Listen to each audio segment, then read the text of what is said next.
March 15ಕ್ಕೆ Mehbooba cinema big ಸ್ಕ್ರೀನ್ಗೆ ಬರ್ತಿರೋವಂಥದ್ದು.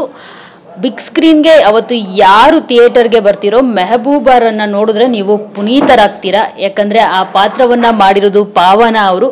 So ಪಾವನ ಅವ್ರನ್ನ ನೋಡಿದಾಗ ನೀವು ಪುನೀತರಾಗಲೇಬೇಕು. ಯಾಕಂದರೆ ಅಷ್ಟು ಬ್ಯೂಟಿಫುಲ್ ಆಗಿ ಕಾಣಿಸ್ಕೊಂಡಿದ್ದಾರೆ ಸಿನಿಮಾದಲ್ಲಿ. ಸೊ ಅವ್ರು ನಮ್ಮ ಜೊತೆ ಇದ್ದಾರೆ, ಸ್ಯಾಂಡಲ್ವುಡ್ನ ಗಾರ್ಜಿಯಸ್ ಗರ್ಲ್ ಪಾವನ. ಸೊ ಅವ್ರನ್ನ ಮಾತಾಡ್ಸೋಣ.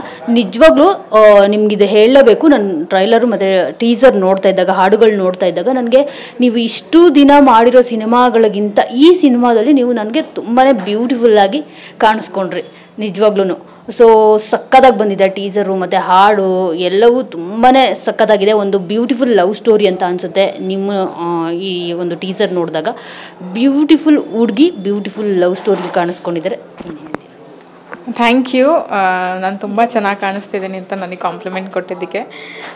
ಪ್ರತಿ ಸಿನಿಮಾದಲ್ಲೂ ತುಂಬ ಚೆನ್ನಾಗಿ ಆ್ಯಕ್ಟ್ ಮಾಡಿದ್ದೀರಾ, ಪರ್ಫಾರ್ಮೆನ್ಸ್ ಇದೆ ಅಂತ ಕೇಳಿದೆ. ಚೆನ್ನಾಗಿ ಕಾಣಿಸ್ತಿದ್ದೀರಾ ಅನ್ನೋದು ತುಂಬ ಕಡಿಮೆ ನನ್ನ ಇದುವರೆಗೂ ಕೆಲಸಕ್ಕೆ ಸಿಕ್ಕಿದ್ದು. ಸೊ ಅದಕ್ಕೆ ತುಂಬ ಖುಷಿ ಆಯಿತು. Thank you so much. And ಅದೇ ನಾನು ಹೇಗಿದ್ದೀನಿ ಅದರಲ್ಲೇ ಸ್ವಲ್ಪ ಕಂಪ್ಲೀಟ್ಲಿ ಚೇಂಜ್ ಇರೋವಂಥ ಒಂದು ಪಾತ್ರ. ಆ್ಯಕ್ಚುಲಿ ನಜರಿಯಾ ಬಾನು ಥರ ಕಾಣಿಸೋದಕ್ಕೆ ಕೆಲವೊಂದನ್ನು ನಾವು ಆ್ಯಡ್ ಮಾಡಬೇಕಾಗಿ ಬಂತು ಆ ಪಾತ್ರಕ್ಕೆ. So it was a beautiful journey. ನಾನು ಲವ್ ಸ್ಟೋರಿ ಗೊಂಬೆಗಳೆಲ್ಲ ಅಲ್ಲಿ ಫಸ್ಟ್ ಶುರು ಮಾಡಿದ್ದೆ ಲವ್ವಿಂದ. ಬಟ್ ಅದು ಬೇರೆ ತುಂಬ ಇಂಟೆನ್ಸ್ ಡ್ರಾಮಾ ಜಾಸ್ತಿ ಇತ್ತು. ಇದೂ ತುಂಬಾ ಡ್ರಾಮಾ ಇದೆ. ಬಟ್ ಅದಾದಮೇಲೆ ಒಂದು ಲವ್ ಸ್ಟೋರಿನಲ್ಲಿ ಕಾಣಿಸ್ಕೊಂಡಿದ್ದು ನಾನು ಇಷ್ಟು ವರ್ಷ ಆದಮೇಲೆ. ತುಂಬ ಆಸೆ ಇತ್ತು ಲವ್ ಸ್ಟೋರಿ ಮಾಡಬೇಕು ಅಂತ. ಸೊ ಈ ಸಿನಿಮಾ ಮುಖಾಂತರ ಅದು ಆಸೆ ಈಡೇರಿದೆ. But would love more. ನನಗೆ ರಾಮ್ ಕಾಮ್ ತುಂಬ ಇಷ್ಟ ಮಾಡಲಿಕ್ಕೆ.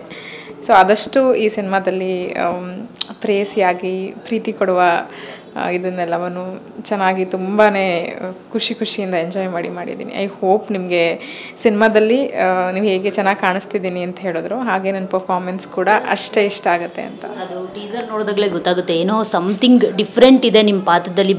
ಬರೀ ಪ್ರೇಯಸಿಯಾಗ ಅಷ್ಟೇ ಅಲ್ಲ, ಒಂದು ಲವ್ ಸ್ಟೋರಿಗೆ ಇರಬೇಕಾದಂಥ ಒಂದು ಮೆಸೇಜು ನಿಮ್ಮ ಪಾತ್ರದ ಮೂಲಕ ಸಿಗುತ್ತೆ ಅಂತ ಅನಿಸುತ್ತೆ. ಅದನ್ನು ಕಾದು ನೋಡಬೇಕು. ಅವತ್ತು ಸರ್, ಇವಾಗ ಯಾರೋ ಪ್ರಶ್ನಲ್ಲಿ ಸರ್ ಕೇಳ್ತಾಯಿದ್ರು ಯಾವ್ದು ಗೆಲ್ಲುತ್ತೆ ಅಂತ. ನಾ ಹೇಳೋದು, ಇಡೀ ಭೂಮಿ ನಿಂತಿರೋದೇ ಪ್ರೀತಿ ಮೇಲೆ, ಇನ್ನೇನೂ ಇಲ್ಲ. ಲವ್ವಿಂದನೇ ಎಲ್ಲವೂ ಆಗಿರೋದು. ಸೊ ಯಾವಾಗಲೂ ಪ್ರೀತಿನೇ ಗೆಲ್ಲುತ್ತೆ, ಪ್ರೀತಿನೇ ಗೆಲ್ಲೋದು. ಆದರೆ ಯಾವ ಪ್ರೀತಿ ಗೆಲ್ಲುತ್ತೆ ಅನ್ನೋದು ತುಂಬ ಮುಖ್ಯ. ಐ ಥಿಂಕ್ ಅದು ಸಿನಿಮಾ ನೋಡಿದ್ಮೇಲೆ ಅರ್ಥ ಆಗುತ್ತೆ ಎಲ್ಲರೂ. ನೀವು ಸ್ಟೇಜ್ ಮೇಲೆ ಒಂದು ಮಾತು ಹೇಳಿದ್ರಿ, ಅಂದರೆ ನಾನು ನಂಬದಂತಹ ವಿಷಯಗಳು ಮತ್ತು ನಾನು ಅಷ್ಟೊಂದು ಬಿಲೀವ್ ಮಾಡಿದಂತಹ ಪಾತ್ರದಲ್ಲಿ ನಾನು ಕಾಣಿಸ್ಕೊಂಡಿದ್ದೀನಿ ಅಂತ ಹೇಳಿಬಿಟ್ಟು. ಸೊ ಅಫ್ಕೋರ್ಸ್ ಆ ರೀತಿ ಪಾತ್ರ ಮಾಡ್ತಿರ್ಬೇಕಿದ್ರೆ ನಿಮಗೆ ಆದಂಥ ಚಾಲೆಂಜ್ಗಳನ್ನ ನೀವು ಫೇಸ್ ಮಾಡಬೇಕಾಗಿರುತ್ತೆ. ಯಾಕಂದರೆ ಆ ರೀತಿ ಸಬ್ಜೆಕ್ಟ್ ಇದ್ದಾಗ ನಿಮ್ಮ ಮನಸ್ಸು ಒಪ್ಕೊಳ್ಳೋಕೆ ರೆಡಿ ಇರೋದಿಲ್ಲ. ಅದನ್ನು ನೀವು ಮಾಡಬೇಕಾಗಿರುತ್ತೆ ಅಲ್ಲಿ. ಸೊ ಆವಾಗ ಅಫ್ಕೋರ್ಸ್ ನೀವು ತುಂಬ ಎಫರ್ಟ್ ಹಾಕಲೇಬೇಕಾಗಿರುತ್ತೆ. ಮತ್ತು ನೀವು ಆ ಒಂದು ಪಾತ್ರದಲ್ಲಿ ಪರಾಕಾಯ ಪ್ರವೇಶ ಕೂಡ ಮಾಡಲೇಬೇಕಾಗಿರುತ್ತೆ. ಯಾಕಂದರೆ ಕಲಾವಿದೆಯಾಗಿ ಅದು ನಿಮ್ಮ ಕರ್ತವ್ಯ. ಸೊ ಆ ಒಂದು ಚಾಲೆಂಜಸ್ಸು ಯಾಕೆ ನಿಮಗೆ ಆ ಥರ ಅನ್ನಿಸ್ತು ಅಂತ? ಕಥೆಯಾಗಿ ನನಗೆ ನಜರಿಯಾ ಬಾನು ಅಂತ ಒಂದು ಪಾತ್ರನ ಆಫರ್ ಮಾಡಿದಾಗ ನಾನು ಪಾವನ ಗೌಡ. ಸೊ ಬಂದಾಗ ನನಗೆ ಕತೆ ಕೇಳಿದಾಗ, ಪಾತ್ರ ಕೇಳಿದಾಗ ನಮ್ಗೆ ಎಕ್ಸೈಟ್ ಆಗುತ್ತೆ. ಏನೋ ಮಾಡೋಕ್ಕಿದೆ, ಎಕ್ಸೈಟ್ ಆಗುತ್ತೆ. ಬಟ್ ಯಾವಾಗ ನಾವು ಕ್ಯಾರೆಕ್ಟರ್ನ ಕೂತ್ಕೊಂಡು ಅನಲೈಸ್ ಮಾಡೋಕ್ಕೆ ಹೋಗ್ತೀವಿ, ಗ್ರಾಫ್ ಹಾಕ್ಕೊಳ್ತೀವಿ, ಆ ಪಾತ್ರದ ಒಳಗೆ ಡೆಪ್ತ್ ಹೋಗೋಕ್ಕೆ ಪ್ರಯತ್ನ ಪಡ್ತೀವಿ, ಆಗ ಬೇರೆ ಎಷ್ಟೋ ವಿಚಾರಗಳು ಬರ್ತಾ ಹೋಗುತ್ತೆ. ನನಗೆ ಪರಿಚಯನೇ ಇಲ್ಲದಿರೋ ಪ್ರಪಂಚ, ನಾನು ಅದರಿಂದ ತುಂಬ ವರ್ಷಗಳಿಂದ ತುಂಬ ದೂರ ಉಳಿದಂಥ ಪ್ರಪಂಚ. ಆ ನಂಬಿಕೆಗಳು ನಂದಲ್ಲ ಅಲ್ವಾ, ಆ ಧರ್ಮದಲ್ಲಿರೋ ನಂಬಿಕೆಗಳು ನಂದಲ್ಲ. ನಾನು ನನ್ನ ಹಿಂದೂ ಧರ್ಮದ ನಂಬಿಕೆಗಳಲ್ಲಿ ಬದುಕು ಬಂದವಳು, ಅದನ್ನು ಪಾಲಿಸ್ಕೊಂಡು ಬರ್ತಿರೋಳು. ನಾನು ಎವ್ರಿ ಫ್ರೈಡೇ ಟೆಂಪಲ್ಗೆ ಹೋಗ್ತೀನಿ, ಬೇಡ್ಕೋತೀನಿ, ಉಪವಾಸ ಇರ್ತೀನಿ, ಸಂಕಷ್ಟಿ ಮಾಡ್ತೀನಿ, ಗಣೇಶ ಇದು ಎಲ್ಲ ಮಾಡ್ತೀನಿ. ನಾನು ಅಂದರೆ ಆ ಥರ ಸಂಪ್ರದಾಯಗಳನ್ನ, ನಂಬಿಕೆಗಳನ್ನ ಪಾಲಿಸ್ಕೊಂಡು ಇವತ್ತಿಗೂ ಬರೋಳು ನಾನು. ಈಗ ಬರ್ತಾ ಬೆಳಗ್ಗೆ ನಾನು ಕೈ ಮುಕ್ಕೊಂಡು ದೇವರಲ್ಲಿ ಬಂದವಳು ನಾನು.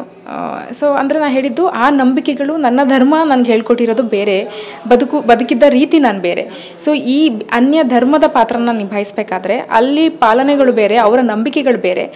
ಕೆಲವೊಂದನ್ನು ನಾನು ಅಲ್ಲಿರೋವಂಥ ಕೆಲವು ವಿಚಾರಗಳನ್ನ ನನಗೆ ನಂಬೋಕ್ಕಾಗಲ್ಲ, ಅಥವಾ ಕೆಲವೊಂದನ್ನು ನಾನು ಒಪ್ಕೊಳ್ಳಲ್ಲ. ನನಗೆ ಕಷ್ಟ ಆಗುತ್ತೆ. ಯಾಕೆಂದರೆ ನನಗೆ ನನ್ನ ಧರ್ಮ ಕೊಟ್ಟಿರೋ ಸ್ವಾತಂತ್ರ್ಯ, ಆ ಧರ್ಮ ಅಲ್ಲಿ ಹೆಣ್ಮಕ್ಳಿಗೆ ಅಷ್ಟು ಕೊಟ್ಟಿಲ್ಲ ಅನ್ನೋದು ಇದೆ, ಅದು ಅನಿಸುತ್ತೆ. ಸೊ ಹಾಗಾಗಿ ಆ ನಂಬಿಕೆಗಳನ್ನ ನಾನು ತುಂಬ ಕಷ್ಟ ಆಯಿತು ಅಕ್ಸೆಪ್ಟ್ ಮಾಡಬೇಕಾದ್ರೆ ಪಾತ್ರ. ಅಂದರೆ ಎಲ್ಲರೂ ನಾವು ಕೇಳ್ತೀವಿ, ಒಂದು ಪಾತ್ರನ ತೊಗೋಬೇಕಾದ್ರೆ ಅದನ್ನು ನೀನು ಕಂಪ್ಲೀಟ್ಲಿ ಅಕ್ಸೆಪ್ಟ್ ಮಾಡಬೇಕು, ನಂಬಬೇಕು, ಕನ್ವಿಕ್ಷನ್ ನಿನಗಿರಬೇಕು ಆ ಪಾತ್ರನ ನಿಭಾಯಿಸಬೇಕಾದ್ರೆ. ಇಲ್ಲ, ನಿನಗೆ ಇಲ್ಲ ಅಂದರೆ ನೀನು ಹೆಂಗೆ ಜನನ ಕನ್ವಿನ್ಸ್ ಮಾಡ್ತೀಯಾ ಅಂತ. ಆ ನಿಟ್ಟಿನಲ್ಲಿ ನಾನು ತುಂಬಾ ಅದರೊಳಗಡೆ ಟ್ರಾವೆಲ್ ಮಾಡಬೇಕಾಗಿ ಬಂತು. ನಾನು ನಿಜವಾಗ್ಲೂ ರಿಯಲಾಗಿ ಅವಳು ಆಗಬೇಕಾದ ಪರಿಸ್ಥಿತಿ ಇದ್ದಿದ್ದರಿಂದ ಈ ಪಾತ್ರಕ್ಕೆ. ಬಿಕಾಸ್ ಹೋಗ್ತಾ ಜರ್ನಿಯಲ್ಲಿ ಸೆಕೆಂಡ್ ಹಾಫ್ನಲ್ಲಿ ನಾನು ಏನು ಹೇಳ್ತಿದ್ದೀನಿ ಅನ್ನೋದು ಅರ್ಥ ಆಗುತ್ತೆ. ತುಂಬ ಇಂಟೆನ್ಸಾಗಿ ಟ್ರಾವೆಲ್ ಆಗ್ತಾ ಹೋಗುತ್ತೆ ಕತೆಗಳು. ಅವ್ರಿಗೆ ಆಯ್ಕೆಗಳು ಮಾಡ್ಕೊಳ್ಳೋ ಪರಿಸ್ಥಿತಿ ಬಂದುಬಿಡುತ್ತೆ ಬದುಕಿನಲ್ಲಿ, ಏನನ್ನು ಆಯ್ಕೆ ಮಾಡ್ಕೋಬೇಕು ಅಂತ, ಎಲ್ಲವನ್ನು ಮೀರಿದ್ದು ಏನು ಬದುಕಿನಲ್ಲಿ ಅಂತ. ಸೊ ಆ ಜರ್ನಿಯಲ್ಲಿ ನನಗೆ ತುಂಬ ಸ್ಟ್ರೆಂತಾಗಿ ನಿಂತಿದ್ದು ನಮ್ಮ ಡೈರೆಕ್ಟರ್. ನನಗೆ ತುಂಬಾ ಪಾತ್ರನ ಮಾಡಬೇಕಾದ್ರೆ ತುಂಬ ಕಷ್ಟ ಆಗಿದ್ದು ಸತ್ಯ, ಆ ನಂಬಿಕೆಗಳ ವಿಚಾರವಾಗಿ. ಅದು ಎಲ್ಲೂ ಪಾತ್ರ ಪೋಷಣೆಯಲ್ಲಿ ಅದು ತೊಡಕಾಗದೇ ಇರೋ ರೀತಿ ಅದನ್ನು ನಿಭಾಯಿಸೋಕ್ಕೆ ನನಗೆ ಟೀಮ್ ಸಪೋರ್ಟ್ ಮಾಡ್ತು.